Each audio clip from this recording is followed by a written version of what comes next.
Yo, what's up mga tol? Eto na naman tayo. Game number 1, Indiana Pacers and the New York Knicks. Let's go! Sa pagsisimula ng laro ay naging mainit ang simula ni Jalen Brunson na nagkaroon na agad ng 10-30 points para sa New York Knicks. 3 straight buckets nga ang pinakawalan ng Knicks kasama na itong napakalupet na drive ni Josh Hart.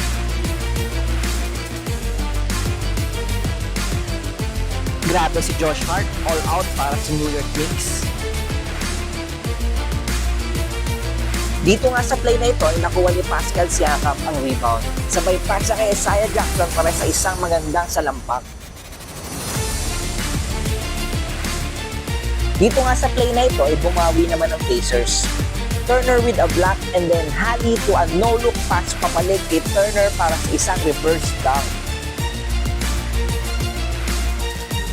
Bago nga matapos ang first half ay nakapag-draw pa si Hartenstein ng isang half-court shot.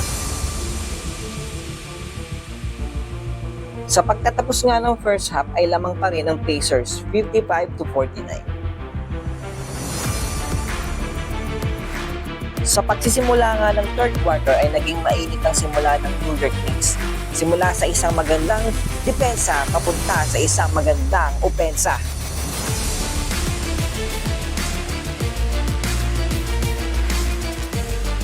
Isang magandang pata naman ang nabigay ni Haliburton papunta kay Obi Toppin para sa isang magandang dakdak. Grabe din itong si Obi Toppin, binigyan tayo ng isang magandang highlight.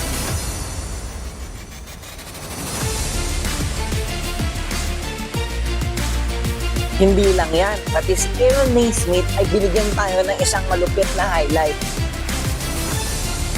Aaron Nesmith with a poster dunk.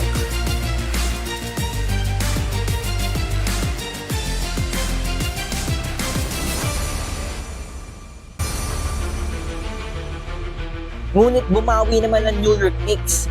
Josh Hart drive to the basket and one. Dito nga sa fourth quarter ay napakagandang depensa ang pinapakita ng Knicks.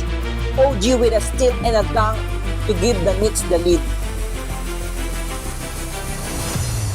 Isang top 3-pointer nga ang pinakawala ni DiVincenzo para bigyan ng kalamangan ang New York Knicks.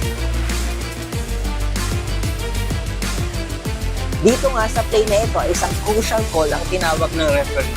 Kayo ba, ano ba sa tingin nyo ang dapat na itawag dito? Tama ba ang binigay ng referee or mali?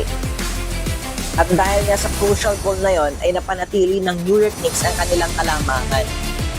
Haliburton commits a turnover and the New York Knicks wins the game.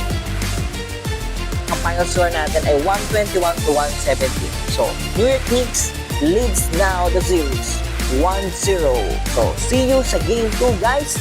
Maraming salamat sa panonood and see you. Bye-bye!